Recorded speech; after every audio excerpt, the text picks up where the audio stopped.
Our next speaker, before he comes up, in 2006, he started paying attention to what's called digital art. And digital art has totally exploded. This is where the NFT space has gone, is into digital art. And before VESA comes up here, I want you to see a video that he put together, then I'll tell you a little more about VESA. So let's play that video.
So you're seeing something that, if you look at it, is multiple pieces of art into a digital format.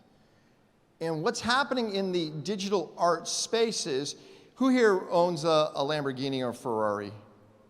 Well, I expected more hands. Your Ferrari, your Lamborghini, your Bentley might be cool, but if it's wrapped with art from a famous artist, you've just elevated your game. And that's where artists are going. They're looking at their work now as a feature that can enhance the value of existing things. So I want you to think about NFTs a little differently. And I'm very, very excited to bring up one of the top digital artists. He comes to us from Finland, and he gets it. And he's our next speaker. Let's give it up for VESA. Thank you so much. All right, everybody. Before I go into what it is that I do a little deeper, I want to talk about this artwork called Refresh that you just saw. So it's a digital animation that utilizes paint and a bunch of different techniques, but what's most important is how much I've been inspired by the whole region since I started coming here for about a year ago. And I learned how important to the Emirati region the horses are, the actual Emirati space program, so it's Mars that you see over there, how liquid and fluent this place is in its movements, and how everyone here goes about their business. So it's the skyline and it's the future. It's the potential of maybe tokenizing the royal horses. It's women working for the space program that I know, a person who does, and a bunch of different kinds of things. And it's called Refresh because it's time the world knows about many of the different kinds of advancements that are happening in this region, also through the eyes of an artist who is not from here. So this is what this really stands for. So my name, indeed, thanks for introducing me, Ken, is VESA. I'm from Finland. I'm very happy to be here for a weather reason as well, because it's very snowy and quite cold in my home country right now, and the warm desert air is really kind of caressing me, and I'm ever so happy, because I think I was born a tropical animal, but I've, for some reason, always just lived in cold countries. So I'll be coming here permanently very soon. But yeah, I began as a musician and a filmmaker, and since 2008, I had a bit of a crisis of everything. And I kind of realized that if I started putting together with paint and photography and body painting and After Effects and all these different kinds of things, a new kind of expression. And that's what really then changed the course of my life entirely. So I started making these high-resolution images, museum-grade kind of things, since 2008. But I also had a bit of a background in understanding how the monetary system works through documentaries, because YouTube, you can actually get sometimes a better education from there than you can get from your university, which is a game changer. So I came in as a crypto artist to support the new money movement in 2017 that led into NFTs almost immediately, and kind of realized how all-encompassing and important that whole thing is going to be. What does it mean when 3.5 billion people who don't currently have a bank account all of a sudden get access to a digital economy, can start to create digital worlds, start to trade digital goods, and all that kind of stuff. I'm also an art ambassador with Said Al-Darmaki for She Said Finance, So I help curate other artists into their new up-and-coming NFT platform, as well as they're going to buy some NFTs from me and drop those into their token buyers. World that is also here, Hrish Lotikar, who's the CEO and co-founder. It's a very, very exciting augmented reality platform that is increasingly going into VR, and I'll be talking about that a little bit more later. But I thoroughly recommend that you go and talk to Hrish. Varja VR is a Finnish company that is a virtual reality goggles company. They have the world's highest resolution glasses, and we're doing a direct collaboration as well. So that's a little bit about me to begin with.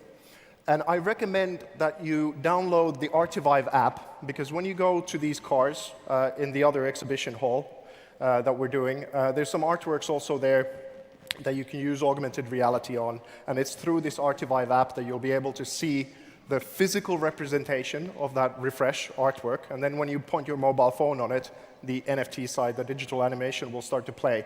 So you can have it in multiple different places. You can have it inside of your house, you can have it in your digital gallery, and you can have it on your screens, no matter how you're going to be wanting to present them. So going back a little bit, art is a $62 billion market, which to some sounds like a lot, and to some probably here it sounds like very little. But via the NFTs, this can grow much, much higher now with the new digital economies coming up. And just for a point of reference, the CryptoPunks, NBA Top Shot, BitCloud, Decentraland, they together already are kind of coming close to the art market of how much money that is valued. And it seems like it felt like almost yesterday that no one even knew what NFTs were. So this has happened almost overnight, that these sort of collectibles are really taking over. And it also then kind of spills into what this really is. So like I was saying, NFTs are a world generator.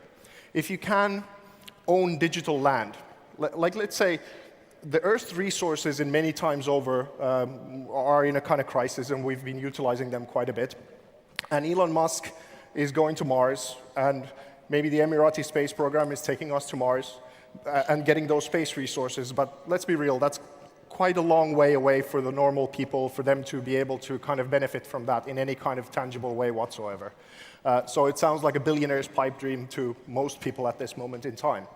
But even in remote villages in Africa, you have cell phone towers, even if you don't have bank branches. And Bitcoin really is something that you kind of have a bank inside of your mobile phone if you just have that. And even in remote places, usually you have some sort of a laptop and whatever. And the kind of low-effort NFTs are allowing people to trade many different kinds of things and build these new economies. So what does the world look like once the 3.5 billion people without a bank accounts really start to come into the whole new global ecosystem? What does the world look like when a brilliant kid from a ghetto in India can all of a sudden have a conversation with a guy from MIT who is a professor? What does the online world look like through that? And what do these new metaverses look like when you have all of a sudden a platform that is, let's say it's called Mars, and it's a world where you can own land and put your own galleries or whatever it is that your human psychology and your needs are in order for you to show off something that you have in the real world or something entirely different that you want to put into these worlds. So that's really the future where we're going with art as well. Right now, what has been dominating the NFT space has been really what I call kind of the low-effort thing. Degenerates, as they say, the CryptoPunks, the Bored Apes, and the Save the Martians, and all this kind of thing. And what it really is that you have 10,000 collectibles like this. And it's a very rare thing. Some of them were first, and so, as they came along, and people really understood what it was. Like you see a Bored Ape, it's a nicely drawn ape with different characteristics and this kind of thing. And there's only 10,000 of them, so it's a closed circle. You can, once the community comes in and people start to invest in them, and maybe you get access to a club, and all of these different kinds of things that are quite exciting to people. But what's really been a problem for, let's say, the cutting edge of fine art has been that thus far in this space, you haven't really had that much art expertise. So people haven't been able to analyze what is inside of the frame, the artist's career, how much their output is, like, and all these kinds of things. But now the galleries have woken up, and the Christie's and the Sotheby's, and the fine art potential is actually, I think, a lot higher than it is for these low-effort NFTs. And this is what I'm here to talk about. A little bit, I have to talk about my own work. I hope it's not too pitchy, but because if you're on the cutting edge of something, you often don't really have that many other examples where you can point to things. And I'm also, of course, super excited about these different kinds of new ventures. But this is the high-effort NFT. For example, I collaborated with a Bollywood actress called Veena Malik, and these 6 images that we made together took me 2 years. And we reached about 300 million people and changed 2 cultures in their perception in the process of this. And this was already 2013 with digital art. And this was quite an important and pivotal moment in my career, and it also provided a template on how to work with celebrities and different kinds of influencers in this world, and kind of bring about philosophical ideas and the shifts of culture and point to them even before they're in sort of mass awareness. And because they're high-resolution works, this is my studio in Helsinki, Finland. This is what you can do when you build things right from the ground up, and you really focus on the fundamentals of things. So all the couches, benches, tables, the floor, and whatever, they're all made out of the same high-resolution files. So this couch, for example, is there as the 6-meter artwork on the wall otherwise. And another thing that I'm very excited to tell you about is a guy called Lorenzo, this Italian guy who's building his father's vision that we've been building for 30 years, is a digital gallery that is the world's highest resolution screen. And they're building the first one in Dubai now, and the first one was at show at GITEX, and this is my artwork with them. Essentially, it's a 360 digital room, and from the ceiling you get to make 1,200 smells.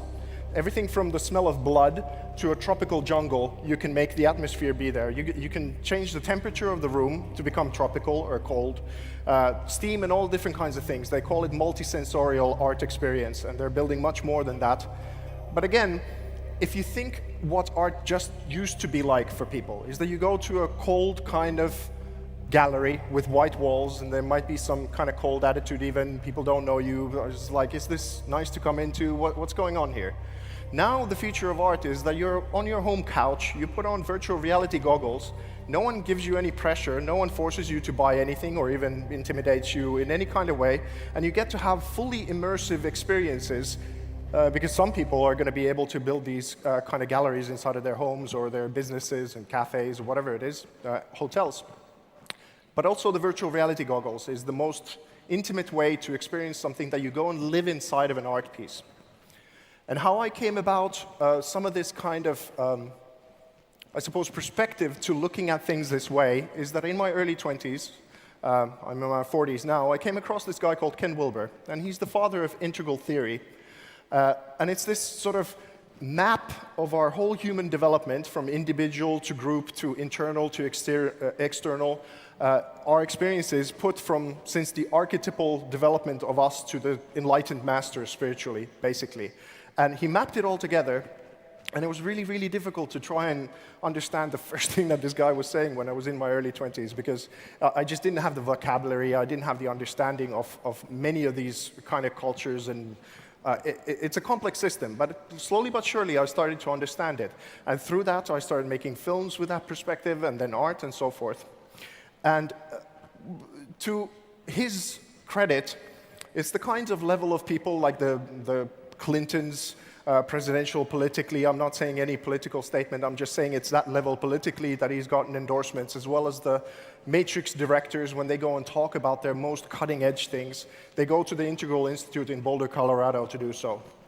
It's integral priests, is people who are talking about the integration potential or differences between Islam and Christianity and things like that. That's where they have out these conversations on how to progress or hold your ground in certain kind of areas.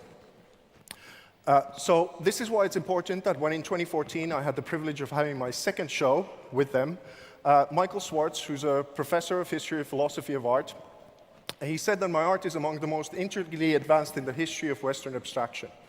It's no small claim, but one backed up by the works themselves.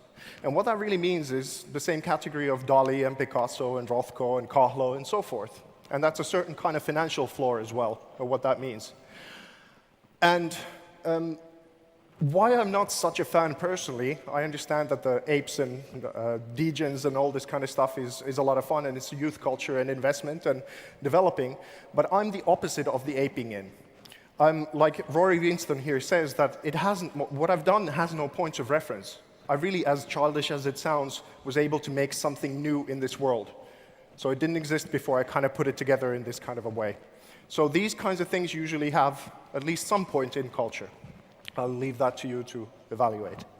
And this is a little bit of the press and the kind of stuff that we achieved with Bina Malik before. And it was a bridge building project. Again, it looked at what we have in common as women and men, what we have in common as Finnish people or Pakistani people or global cultures, global religions. What do they have in their foundations that we can actually agree about? Because at that point in 2012, we were already seeing that the world was polarizing in a massive way. And I wanted to do something about it. I wanted to find something that maybe even initially sounded a little bit controversial, but build it over 2 years in such a way that it would unite people. And this was I think this is the sacred journey that you can do with art and the potential of it as opposed to a banana on a wall in a Miami gallery that is a bit of a, all that stuff. Carrying on. But because I came into the space in 2017, I was able to be introduced quite quickly because of the things that I'd done before to Charlie Lee, the Litecoin founder, and I worked directly with him for the Litecoin Foundation, and Charles Hoskinson, the Cardano founder. He's a collector of mine. And increasingly now here in the region, I'm working with Dr. Marwan Al-Zarouni, the CEO of the Dubai Blockchain Center, and Saeed Al-Darmaki from Shisha Finance. So what I'd really love to bring this initial introduction of why maybe you should pay some attention to what I'm saying here is that the artist is a closed circle, much like the degens are. Like if you have 10,000 CryptoPunks, over 14 years I've made about 350 artworks. And because they take a long time and they're collaborative and they require studios and all this kind of stuff, it means that in my lifetime I will make a lot less artworks that are high resolution one-of-ones than these CryptoPunks are already in circulation. So that's a little bit of the perspective of already, because people have come to me quite often and said, hey, listen, VESA, all of your stuff is going to be a lot of value when you die. And it's not something that is entirely comfortable to hear, but it's because people don't think it through of the output of how long it takes to whatever it is and what the amount of works that you actually will have ever. So this is a little bit about the process. This is Mimi in my studio in Helsinki. And instead of painting someone's portraiture on a canvas, you actually capture the real person and their essence and their story. And increasingly, it can be virtual reality capture, like in the latest project, we had 8 GoPro cameras and depth cameras and all that kind of stuff. And this is what the output is starting to look like. And in the old gallery world, they didn't really care about this because you didn't have digital scarcity with NFTs. But now, it's coming on with a vengeance. And about 50 years of digital creativity is now being able to be tokenized ever since the inception of its history to all the different kinds of things in sports and whatever. It's a limitless field. So we just wrapped up a production with a lady called Brittany Kaiser, and she's the Cambridge Analytica whistleblower. And here, the stats with her are pretty incredible, because when she came out with her information, what Facebook was doing and Cambridge Analytica together, these multiple companies that had to do with the Brexit campaign and Trump campaign and so forth, Facebook lost $120 billion in market value in a day when she kind of opened up about this stuff. And there's now about 5 million articles written about her in relation to owning your own data and what it really means, like Isabella was saying, that data is the new oil. So it's exciting to, again, go into this very, very incredibly tense situation and dig out the gold from there to make some art about it and then make them into these futuristic sort of new expressions that people can invest in. And this is a little bit about the moment of where we were capturing this. So we had GoPro cameras, we had a new kind of depth camera, 2 video cameras, and then as well as stills running at the same time, trying to capture this new, actually a Greek mythology, Medusa kind of moment of when data is being extracted out of you, and that's one of the artworks that is coming up. But many people ask, after they buy a digital artwork, Where's this all going? Where am I going to show it? What am I going to do with it? I'm just going to show it on the phone or something like that? That seems a little silly to me. But if you've seen the Ready Player One movie, what it really shows you is how expansive and interoperable these worlds are going to be. And your digital assets, if you've bought any gaming assets or something like that, NFTs are empowering that to such a degree that now the transformation with COVID into these realms is just exponential. So you can build galleries like this. So this is what we've been building with Superworld for a full year. And this is the first ever video showing of this Luxor Temple gallery made into my personal art gallery. So they're jumping from augmented reality to also going full VR. And kind of, if you think of the point of origin from white walls into something that you put on your VR glasses, and then you go and live inside and get immersed into this world that is a thousands upon thousands of years old temple in Egypt that has a certain kind of build because it's been built into the image of man. And it has a certain kind of philosophy embedded into the whole building. And then how the artworks themselves play with this old ancient concept and how that can now be one of the most futuristic ways of actually showcasing art with the history of its tradition in mind. So this is something that I'm super excited to be showing you guys, because to me, I've been looking at this forever, but no one else has ever seen this video before, publicly. This is one artwork that is to do with the Shisha Finance one, so how DeFi is changing the region here as well. And I'm looking forward to working with these guys to make it a global powerhouse in the DeFi space. Another one. Oh, it skipped the video. Is it not going to play it? Can I have some help, please? Can you play the video of this?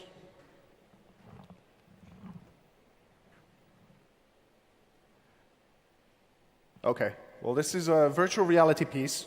It actually becomes alive in a very different kind of way when you go close to it, and the whole 12 million voxels of them are moving at the same time, but unfortunately, due to technical difficulties, I can't show you this. But this is done with the Vario VR, the VR company, in collaboration with them together. But now on to the thing that Ken was mentioning, and one of the most important things that I'm doing in the region, because we have 55 cars in this project already with Dr. Marwan. But like he was saying, if you have a Lamborghini, it's $1 million Lamborghini, let's say. It's a really expensive one. You drive it out the shop, it's immediately 700,000 in value, or even less. So how do you invert the value pyramid of a luxury item? It doesn't have to be a car. It can be anything. It can be, I don't know, your watch. You can attach a motion artwork into something that is your wristwatch, if that's your collectible game, or things like that.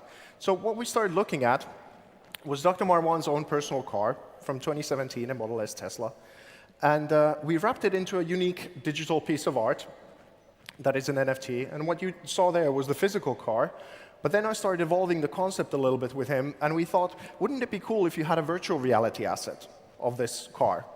And we might even be able to generate a world in which those who collect the physical car are going to be able to either game, or maybe first just a garage or something, that becomes a club, kind of like what the Bored Apes Yacht Club is, but for super high-end artistic VR assets that are a whole bundle together.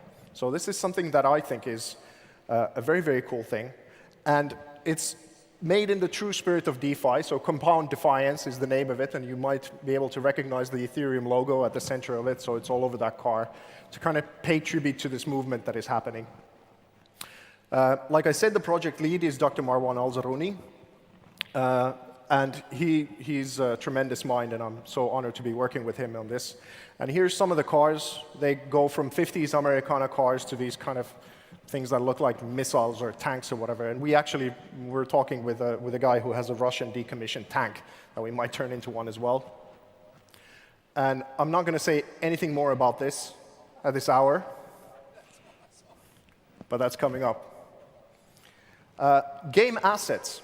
What does, if you have a game world and you wrap them in art, and let's say there's only 50 of those in the game itself, the interoperability, again, starts to become that all of a sudden that game asset goes into a movie, it goes into a game, and then it goes into your personal digital gallery, and your whole digital footprint is going to have things like that. please download the Artivive app. Come and say hello to me when I'm in the back of there, and you can see how these things are in action. What's really special, the last thing that I'm presenting here, is this first art piece, the Refresh one, because on Super Rare, which is a very famous OG platform, we're selling the one-of-one digital asset as well as the one-of-one physical asset together bundled. And once I get a decent enough proposal of how someone would like to require that, then it will change its ownership. So that's how you bid for it, if you have your QR code. But you'll find it there anyway. VESA, really important. How do artists get paid through this process? How does an artist make money? And how do you actually track on how well artists do in the NFT space? I think my mentality is what's my last slide here, is that you need to make your collectors win. It's not about you. Most people talk about who they are and what they want and all of this kind of thing. I constantly try and look at how do those who come into my ecosystem constantly keep winning. And so that the deals are right and that they get something into their lives, and how can I provide more value into their lives constantly. Well, let me give you an example. I know this is my opinion. Marwan's car went from, let's say, 80,000 US dollars to over $1 million in value. Yeah, that's the minimum bid. Right? So where does you as the artist get inside that massive 10x level? Where do you get paid in something like that? Well, but I think for the majority of it, because essentially, well, I'm not going to go into the depths of the details of it. I'm just curious because I know how talented you are. He just bought a car. Yeah. He's got a Tesla. You turned it into a piece of art. Yeah. So all of a sudden, and the deal is appropriate for that. Yeah, it's okay. You did a win-win. By the way, I love your logo for your name, which is amazing. Thank you. And VESA, if people want to find you, hunt you down, where do they go? Here. That's it. That's it. Now let's give them a warm applause. Thank you so much, Kitos. Thank you so much for your time.